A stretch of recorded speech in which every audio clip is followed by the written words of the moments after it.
Hello friends, welcome back to my channel.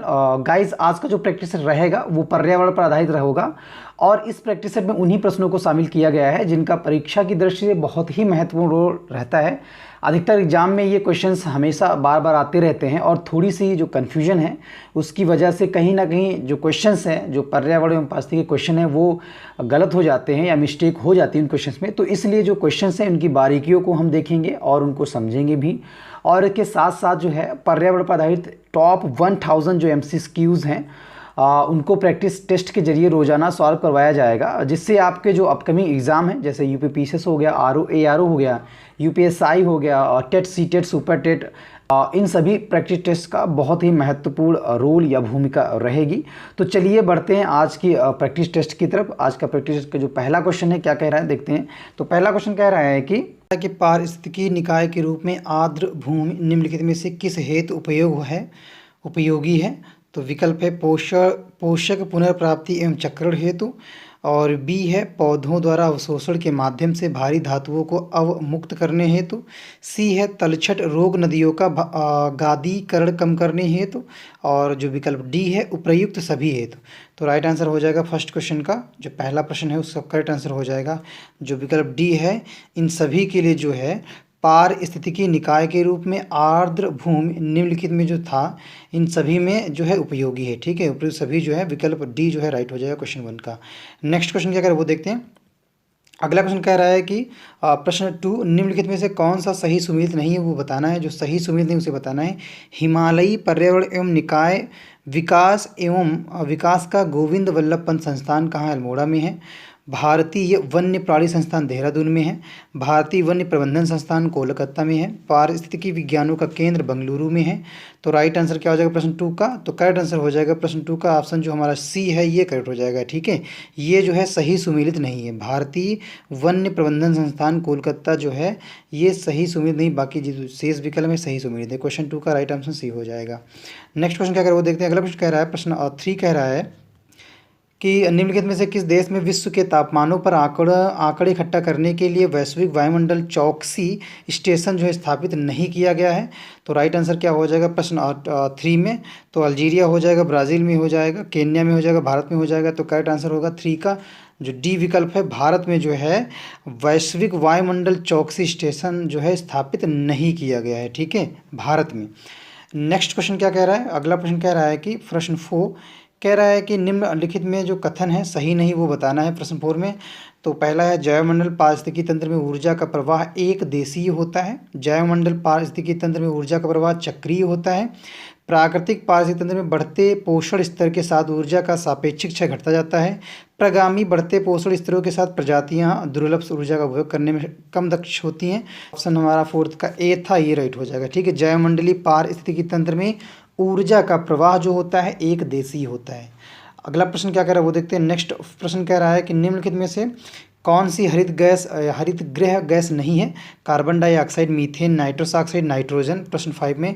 तो right answer क्या हो जाएगा हमारा? ऑप्शन जो डी है नाइट्रोजन जो है, जो हमारा नाइट्रोजन है ये हरित गृह गैस नहीं है। प्रश्न 5 का डी विकल्प राइट हो जाएगा। नेक्स्ट क्वेश्चन क्या कह रहा है।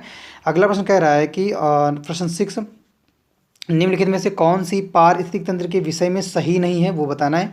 यह अजैविक एवं जैविक दोनों संगठनों से युक्त होता है। इसकी अपनी स्वयं की उत्पादकता होती है। यह एक बंद तंत्र होता है या प्राकृतिक संसाधन तंत्र होता है। तो राइट आंसर हो जाएगा प्रश्न 6 का ऑप्शन जो सी है यह एक बंद तंत्र होता है। ये विकल्प जो है सही नहीं है। ठीक है, लेकिन ऑप्शन 6 जो है ये करेक्ट होगा क्वेश्चन नंबर 6 का। नेक्स्ट क्वेश्चन क्या कह रहा है वो देखते हैं।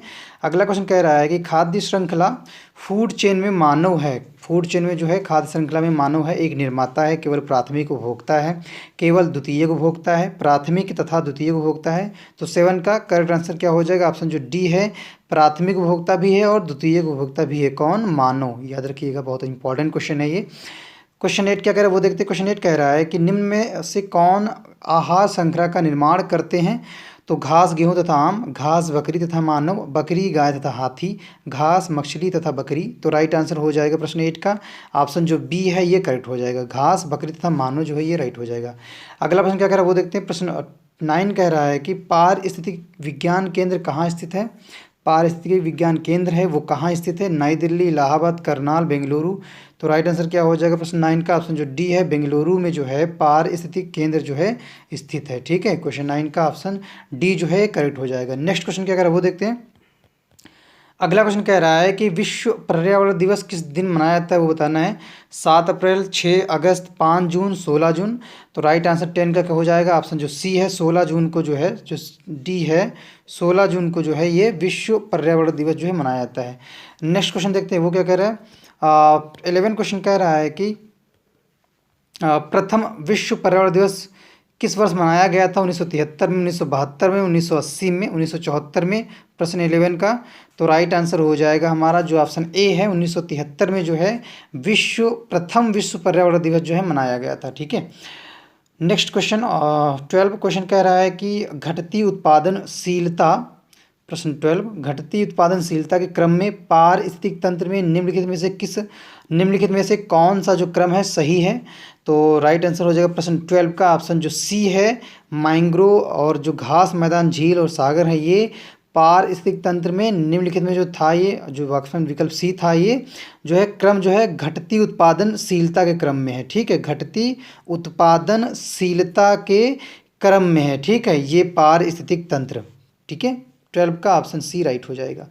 नेक्स्ट क्वेश्चन इज प्रश्न 30 कह रहा है कि पारिस्थितिक तंत्र में तत्वों के चक्र को क्या कहते हैं। 13 क्वेश्चन में तो रासायनिक चक्र कहेंगे, जैव भू रासायनिक चक्र कहेंगे, भू वैज्ञानिक चक्र कहेंगे, भू रासायनिक चक्र कहेंगे। तो 13 का राइट आंसर हो जाएगा ऑप्शन जो बी है, ये करेक्ट हो जाएगा। ठीक है, जैव भू रासायनिक चक्र कहेंगे पारिस्थितिक तंत्र में तत्वों के जो चक्र होता है उनको। ठीक है, नेक्स्ट क्वेश्चन इज 14 कह रहा है कि चिपको आंदोलन मूल रूप से किसके विरुद्ध था। तो जल प्रदूषण के, ध्वनि प्रदूषण के, वन कटाई के, सांस्कृतिक प्रदूषण के। तो 14 का राइट आंसर हो जाएगा जो सी है, वन या वन कटाई के, या जो वन का वन उन्मूलन था या कटाई थी उससे जो चिपको आंदोलन था मूल रूप से संबंध था। ठीक है, नेक्स्ट क्वेश्चन 15 क्या कह रहा है। 15 कह रहा है कि इको मार्क या ईगो मार्क, इको मार्क उन भारतीय उत्पादों को दिया जाता है जो शुद्ध एवं मिलावटी रहित हों और फिर आर्थिक दृष्टि से व्यवहार्य हों, वे पर्यावरण के प्रति मैत्रीपूर्ण हो, और डी है प्रोटीन समृद्ध हो। तो राइट आंसर हो जाएगा 15 का ऑप्शन जो सी है हमारा, इको मार्क उन्हें दिया जाता है जो पर्यावरण की दृष्टि से या पर्यावरण के प्रति मैत्रीपूर्ण हो। ऑप्शन सी 15% का राइट आंसर होगा। नेक्स्ट क्वेश्चन 16 प्रश्न 16 कह रहा है कि वातावरण में ग्रीन हाउस गैसों के बढ़ते बाहुल्य के कारण निम्नलिखित में प्रभावित हुए हैं सिवाय इसके भूमंडलीय गर्मी के या समता मंडल में ओजोन की परत व अवक्षय, ऑक्सीजन के निषेचन प्रवाह, कार्बन डाइऑक्साइड। तो 16 का राइट आंसर हो जाएगा ऑक्सीजन निषेचन जो प्रवाह है इस पे जो है इसके जो ग्रीन हाउस गैस है हमारी, इसके बढ़ने से या इसके बाहुल्य के कारण जो है प्रभावित हुए हैं ये ऑक्सीजन निषेचन प्रभाव जो है ये, इसके सिवा बाकी जितने भी सब प्रभावित हुए हैं। ठीक है, नेक्स्ट क्वेश्चन क्या कह रहा है। प्रश्न 17 क्या कह रहा है। प्रश्न 17 कह रहा है कि ओजोन इतनी सांद्रता या संकेंद्रण पर गंभीर फुस्फुसीय रोग उत्पन्न करके मानव स्वास्थ्य को प्रभावित करता है।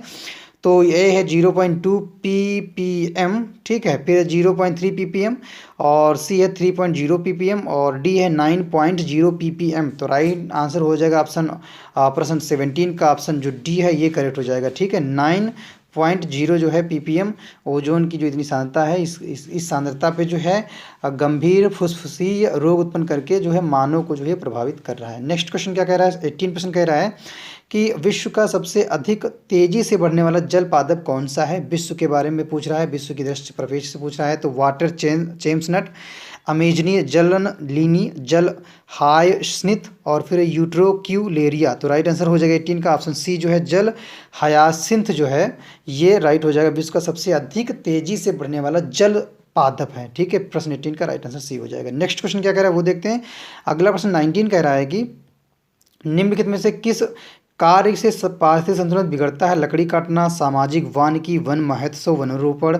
19 का ऑप्शन जो ए है, लकड़ी काटने से जो क्या होता है पारिस्थितिक संतुलन जो है वो बिगड़ता है। ऑप्शन ए राइट हो जाएगा 19 प्रश्न का। अगला प्रश्न 20 का कह रहा है वो देखते हैं। प्रश्न 20 कह रहा है कि यदि विश्व के सभी पादप मर जाते हैं तो सभी पशु भी इनकी कमी के कारण मर जाएंगे। आश्रय स्थान, शीतल वायु, भोजन, ऑक्सीजन। तो 20 का राइट आंसर हो जाएगा ऑक्सीजन जो है ये करेक्ट हो जाएगा। 20% का जो ऑक्सीजन है ये राइट हो जाएगा। नेक्स्ट क्वेश्चन क्या कह रहा है। 21% कह रहा है कि जब पादप विविधता जब पादप विविधता को प्राकृतिक आवास में संचारित किया जाता है तो इसे या इस संरक्षण को क्या कहेंगे? तो राइट आंसर हो जाएगा 21% का हमारा। तो 21 का राइट आंसर होगा स्वस्थानीय कहेंगे। ठीक है, विकल्प जो बी है ये करेक्ट हो जाएगा 21 क्वेश्चन का। नेक्स्ट क्वेश्चन क्या कर रहा है वो देखते हैं। 22% कह रहा है कि अत्यधिक वनोन्मूलन का सबसे अधिक खतरनाक जो प्रभाव होगा वो क्या होगा? जंगली जानवरों के निवास स्थलों का नाश, और फिर मृदा अपरदन, वन संपत्ति की क्षति, अनेक मूल्यवान पादपों की क्षति। तो राइट आंसर होगा जो सबसे ज़्यादा या जिस पे अधिक खतरा या खतरनाक जो प्रभाव होगा किस पे होगा, वो होगा हमारा मृदा प्रभाव पे। ठीक है, अत्यधिक वनोन्मूलन से क्या होगा?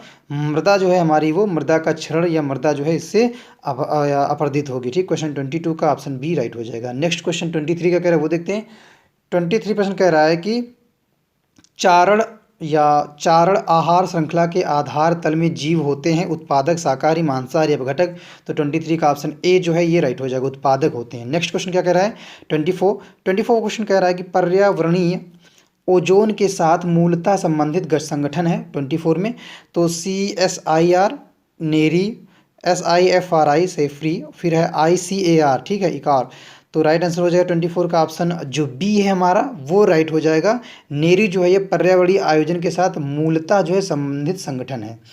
नेक्स्ट क्वेश्चन क्या कह रहा है? 25% कह रहा है कि मैंग्रो वनों पर वैश्विक तापमान का क्या प्रभाव पड़ता है? 25 में वे अधिक प्रचुरता से पैदा होंगे, मैंग्रो के विशाल क्षेत्र जो है जलमग्न हो जाएंगे, कार्बन सिंक्स के रूप में उनकी भूमिका अधिक महत्वपूर्ण हो जाएगी। उपरोक्त ए और सी दोनों ही। तो 25 का राइट आंसर हो जाएगा ऑप्शन जो बी है ये करेक्ट हो जाएगा। ठीक है, मैंग्रो के विशाल क्षेत्र जो है जलमग्न हो जाएंगे। नेक्स्ट क्वेश्चन 26 क्या कह रहा है वो देखते हैं। 26% कह रहा है कि भारत में धारणीय विकास के दृष्टिकोण से विद्युत उत्पाद का सबसे अच्छा स्रोत कौन सा है 26 में? तो कोयला है, खनिज तेल एवं गैस है, जल विद्युत है, परमाणु ऊर्जा है। तो 26 का राइट ऑप्शन हो जाएगा ऑप्शन जो सी है, जल विद्युत है, राइट करेक्ट हो जाएगा 26 का। ठीक है, ये धारणीय विकास के दृष्टिकोण से विद्युत उत्पादन का जो है सबसे अच्छा स्रोत है। कौन? जल विद्युत। नेक्स्ट क्वेश्चन 27 क्या कह रहा है वो देखते हैं। 27% कह रहा है कि धारणीय विकास जिनके उपयोग के संदर्भ के अंतर पीढ़ीगत संवेदनशीलता का विषय है, प्राकृतिक संसाधन, भौतिक संसाधन, औद्योगिक संसाधन या सामाजिक संसाधन। तो 27 का राइट आंसर क्या हो जाएगा? ऑप्शन जो ए है हमारा ये करेक्ट हो जाएगा। ठीक है, ऑप्शन ए 27 का राइट आंसर हो जाएगा। 28 क्वेश्चन क्या कह रहा है? कह रहा है कि दो भिन्न समुदायों के बीच का संक्रांति जो क्षेत्र होता है वो क्या कहलाता है? इको टाइप, एकेड, इकोस्फीयर, इकोटोन। 28 का राइट आंसर हो जाएगा इकोटोन जो है ये करेक्ट आंसर हो जाएगा, विकल्प डी जो है राइट हो जाएगा। 29 क्वेश्चन देखते हैं। 29 क्वेश्चन क्या कह रहा है? 29 क्वेश्चन कह रहा है एक मनुष्य के जीवन को पूर्ण रूप से धारणीय करने के लिए आवश्यक न्यूनतम जो भूमि को जो होती है, जो आवश्यक न्यूनतम हो उसे क्या कहेंगे 29 में? तो जीव जात कहेंगे, पारिस्थितिकी पद छाप कहेंगे, जीवोम, निकेत। तो 29 का राइट आंसर हो जाएगा ऑप्शन जो बी है हमारा ये राइट हो जाएगा। ठीक, बी विकल्प जो है 29 का करेक्ट आंसर हो जाएगा। नेक्स्ट क्वेश्चन 30 पे पढ़ते हैं। 30 क्वेश्चन क्या कह रहा है वो देखते हैं। क्वेश्चन 30 कह रहा है 30 कह रहा है कि निम्न में से कौन सा एक प्रवाल विरंजन का सबसे अधिक प्रभावी कारक है? सागरीय प्रदूषण, सागरों की लवणता में वृद्धि, सागरीय जल के सामान्य तापमान में वृद्धि, रोगों एवं महामारियों जो है फैलना। तो 30 का राइट आंसर हो जाएगा जो सी है हमारा ये राइट हो जाएगा। ठीक है, एक प्रवाल विरंजन का जो सबसे या अधिक प्रभावी जो कारक है वो सागरीय जल के सामान्य तापमान में जो है वृद्धि हो जाए। ठीक है, कितनी हो जाए? 20 डिग्री सेल्सियस से एबव हो जाए तो क्या होता है, जो प्रवाल विरंजन की जो प्रक्रिया है वो स्टार्ट हो जाती है। नेक्स्ट क्वेश्चन क्या कह रहे हैं वो देखते हैं। अगला क्वेश्चन कह रहा है कि 31 क्वेश्चन कह रहा है कि निम्नलिखित पदार्थों में से कौन से ओजोन रिक्ति कारक हैं? तो नीचे पदार्थ दिए गए क्लोरोफ्लोरोकार्बन, हाइलोन्स, कार्बन टेट्राक्लोराइड और कूट दिया है। कूट में केवल 1 और 2 सही हैं, केवल 1 और 3 सही, केवल 2 3 सही है, केवल 1 या तो तीनों ही सही है। तो 31 का राइट आंसर हो जाएगा जो विकल्प डी है सभी सही है। ठीक है, कार्बन क्लोरोफ्लोरोकार्बन भी है, हाइलोन्स भी है, कार्बन टेट्राक्लोराइड भी है। ठीक है, कौन? ओजोन रिक्त कारक हैं ये जो नीचे जितने भी पदार्थ दिए हैं, एलिमेंट्स दिए हैं। ठीक है, 32% क्या कह रहा है वो देखते हैं। प्रश्न 32 कह रहा है कि भारत के निम्नलिखित क्षेत्रों में से कौन से जैव विविधता की दृष्टि से उत्तेजनशील माने जाते हैं? जैव विविधता की दृष्टि से उत्तेजनशील कौन माने जाते हैं? भारत के कौन से क्षेत्र हैं? तो पूर्वी हिमालय, पूर्वी घाट, पश्चिमी हिमालय कूट, पश्चिमी हिमालय, और ये कूट दिया है, ना कि हिमालय कूट है, ठीक। पश्चिमी घाट, इसके बाद दिया है कूट, तो कूट देखते हैं क्यों 1 और 2 सही हैं, और केवल जो है 1 और 3 सही है, केवल 2 और 4 सही है, केवल 3 और 4 सही है। तो राइट आंसर हो जाएगा 32 का ऑप्शन जो बी है हमारा, ये राइट हो जाएगा। 32 प्रश्न का जो ऑप्शन बी है, 1 और जो 3 है, 1 और जो 3 है, ये दोनों जो हैं ये सही हैं, ठीक है। भारत के ये ऐसे क्षेत्र हैं जो जैव विविधता की दृष्टि से उत्तेजनशील जो है, इन्हें माने जाते हैं, उत्तेजनशील जो है ये माने जाते हैं, ठीक है। किस दृष्टि से? जैव विविधता की दृष्टि से। 32 का राइट आंसर जो विकल्प हमारा बी है वो हो जाएगा। फ्रेंड्स, इसी लास्ट क्वेश्चन के साथ आज का जो प्रैक्टिस सेट था, जो पर्यावरण अध्ययन अथवा ईवीएस पर आधारित था, वो समाप्त होता है। और यदि आप हमारे चैनल पे पहली बार विजिट कर रहे हैं और वीडियोस को पहली बार देख रहे हैं, तो चैनल को प्लीज़ सब्सक्राइब करें और बेल आइकन को दबाना बिल्कुल भी ना भूलें, जिससे हमारे चैनल द्वारा बनाई गई लेटेस्ट वीडियो की अपडेट आप तक सबसे पहले और आसानी से पहुँच सके। तो मिलते हैं नेक्स्ट वीडियो में। Thank you so much guys.